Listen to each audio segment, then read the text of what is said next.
The search for a killer is over, but the hunt for a motive is just beginning. Police finding the suspect in the Brown University shooting dead and tying him to the murder of an MIT professor as well. Police say Claudio Neves Valente was found dead in a storage facility in New Hampshire. Investigators revealing the Portuguese national had studied at Brown and was in the same academic program as MIT professor Nuno Loureiro, also from Portugal. News Nation's Marcus Espinoza has the latest.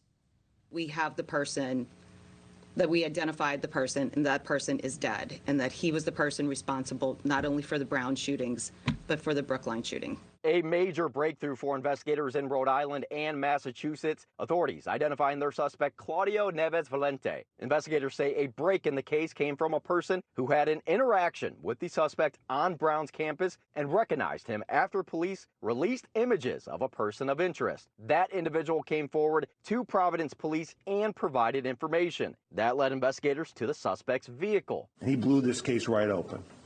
He blew it open. And that person led us to the car, which led us to the name, which led us to the photographs of that individual renting the car, which matched the clothing of our shooter here in Providence. From there, federal prosecutors say they followed a trail of rental car records, hotel stays, and financial transactions, placing Neves Valente in Massachusetts and Rhode Island around the time of both attacks, before finding his body in Salem, New Hampshire. Investigators say they have no evidence he knew the Brown victims, and they still do not know his motive. But federal prosecutors say there is no doubt the MIT professor killed was the intended target, and that both men studied at the same university in Portugal years ago. It is true that Mr. Valente was a physics student. Also, we know that the MIT, the victim there, was in that discipline as well. Brown University said Valente was enrolled at the school from the fall of 2000 to the spring of 2001. He was admitted to the graduate school to study physics beginning in September 2000.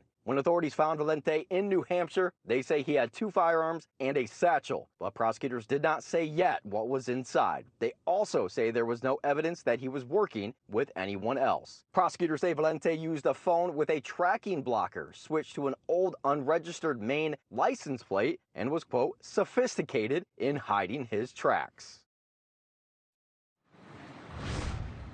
Anna, now this was an extremely complicated investigation, and it appears that the suspect did everything he could to avoid detection, including those things mentioned there. It also appears that he was investigating and casing this particular area for some time, that he had been in the area booking a hotel since November. And so this was very clearly carried out intentionally and for quite some time, according to investigators. But this is the news. This is the update we've been waiting for. That break, and then that just opened up a flurry of activity that we started following live yesterday, that you heard from Brian Ensign, our senior investigative reporter, and bam, everything just opened up.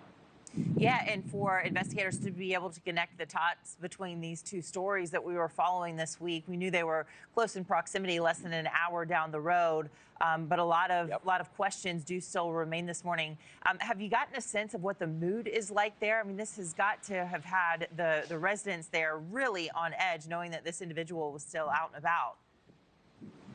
Well, and even at the hotel, leaving today, you could just feel the sense of relief. People kind of mumbling about it, talking to each other, even though it was bright and early this morning. I think once that news got out, I think there's this just calm and relief of sigh of, that sigh of relief of, okay, we have at least an initial answer.